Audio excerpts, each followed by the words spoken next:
Welcome back, children. Let us continue with the explanation of the poem Television, written by Roald Dahl.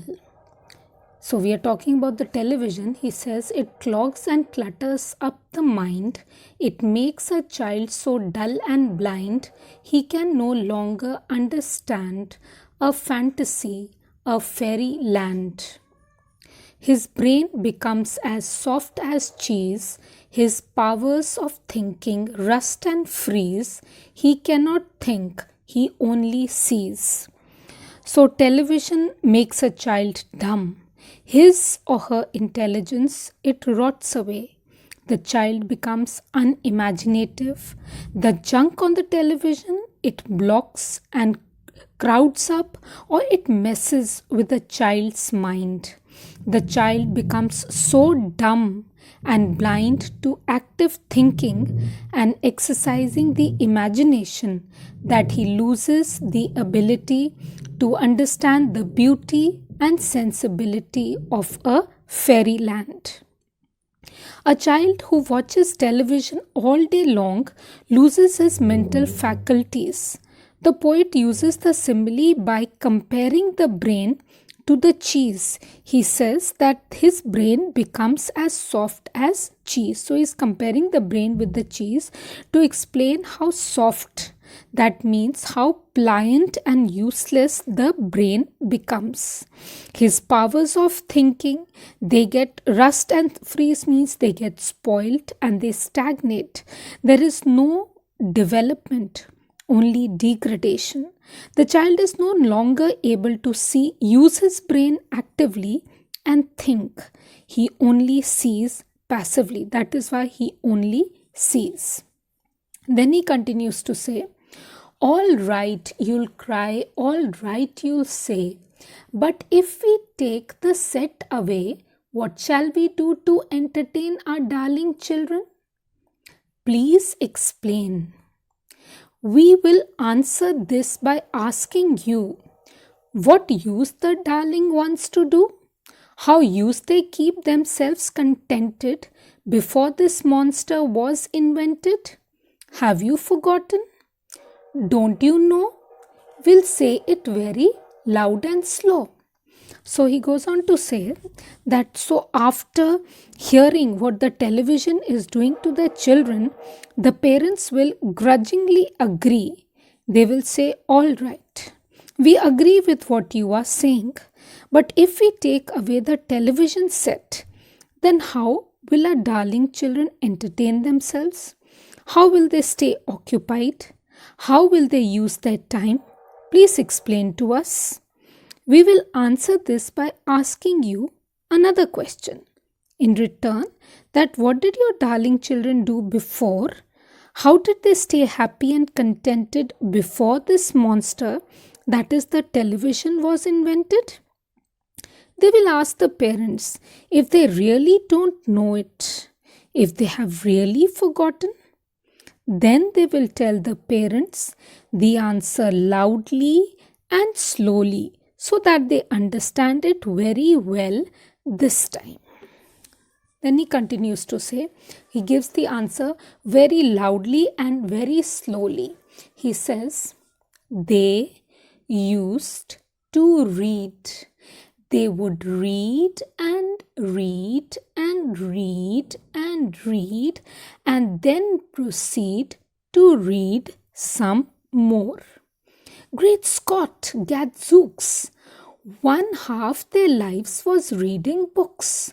The nursery shelves had books galore. Books cluttered up the nursery floor. And in the bedroom by the bed, more books were waiting to be read.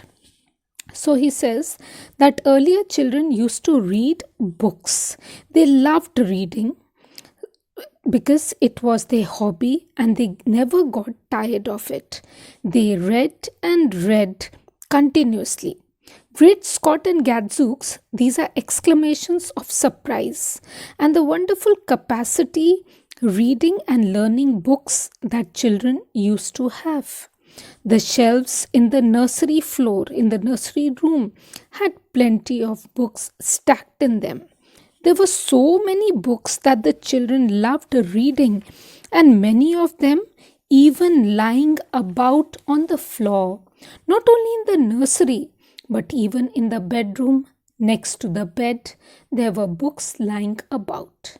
So the children had an active relation with the books, which is why the poet personifies them by saying that more books were waiting to be read.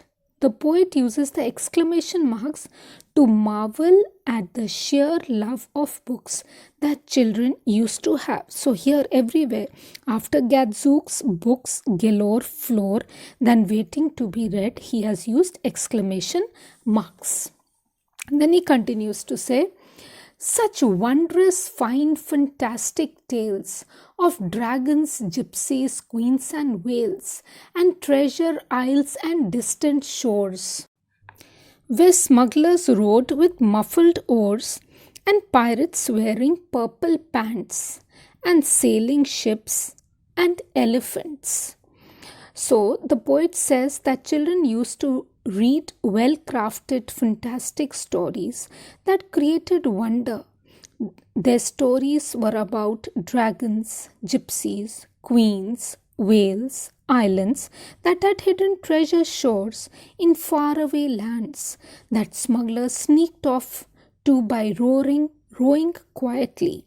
Children read about pirates, sailing ships, and elephants. Then he goes on to say, and cannibals crouching around the pot, stirring away at something hot. It smells so good. What can it be? Good gracious, it's Penelope.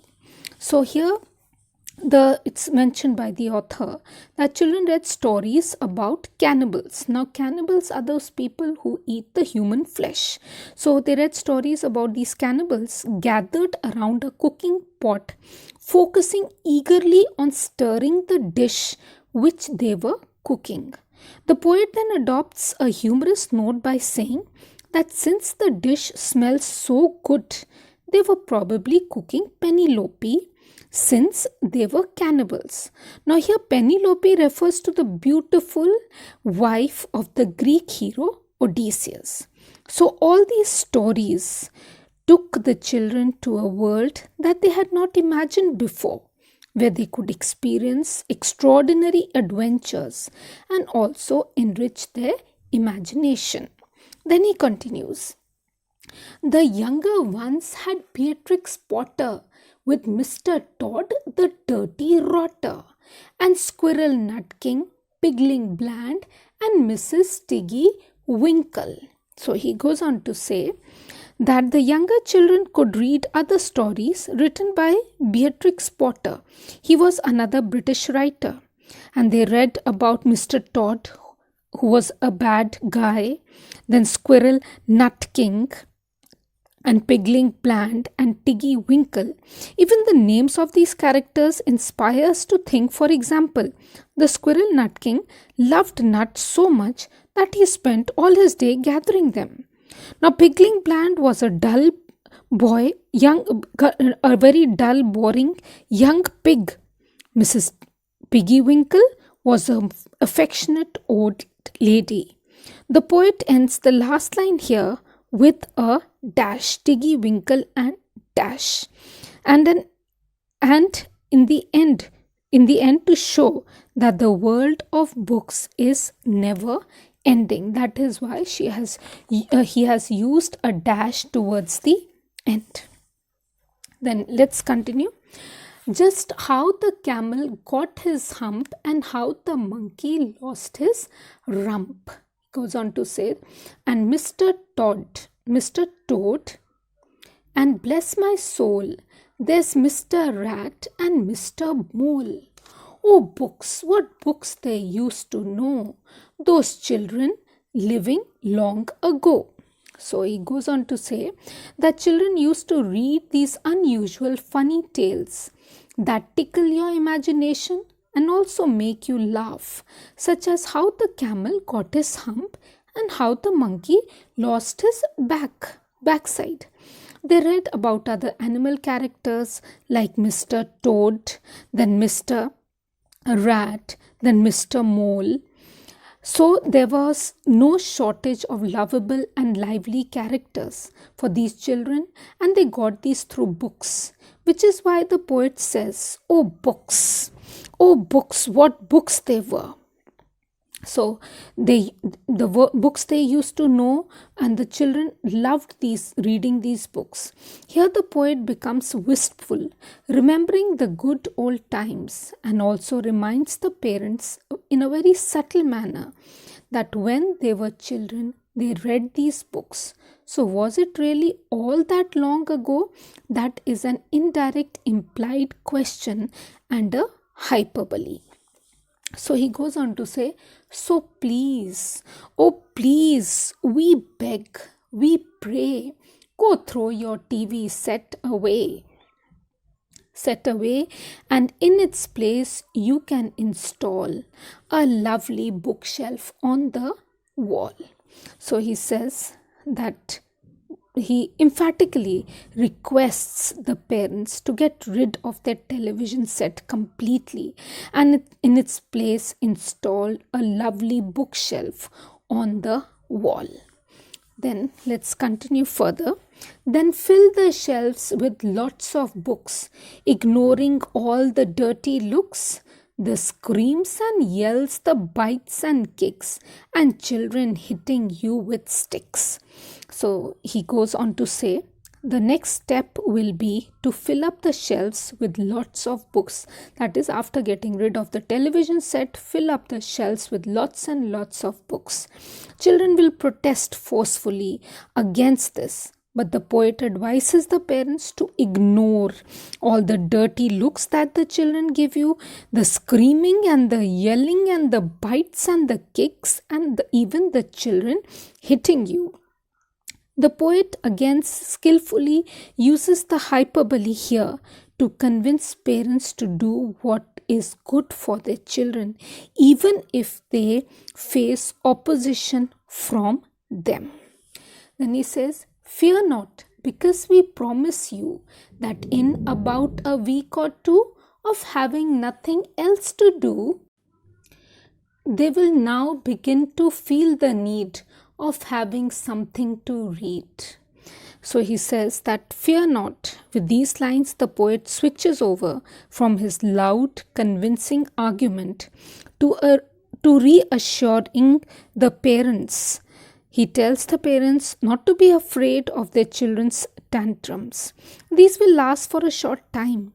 If the parents do not give in to their children's demands, then in about a week, with nothing else to do, they will start feeling the need to read the books. So they will start reading the books. It is just a matter of time. And once they start, oh boy, you watch the slowly growing joy that fills their hearts. They'll grow so keen, they'll wonder what they'd ever seen in that ridiculous machine, that nauseating, foul, unclean, repulsive television screen. So he says, once the children start reading books, you will be amazed and overjoyed to see when you see that slowly and steadily your children start enjoying books.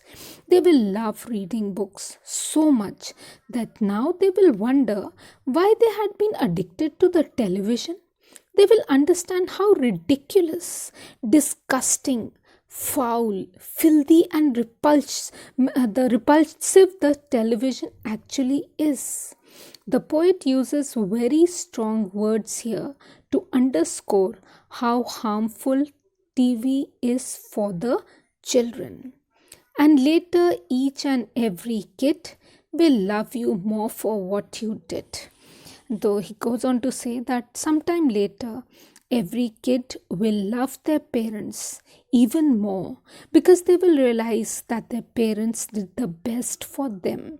They will understand that their parents helped them to make the correct choice. Hope you've understood the poem. Thank you.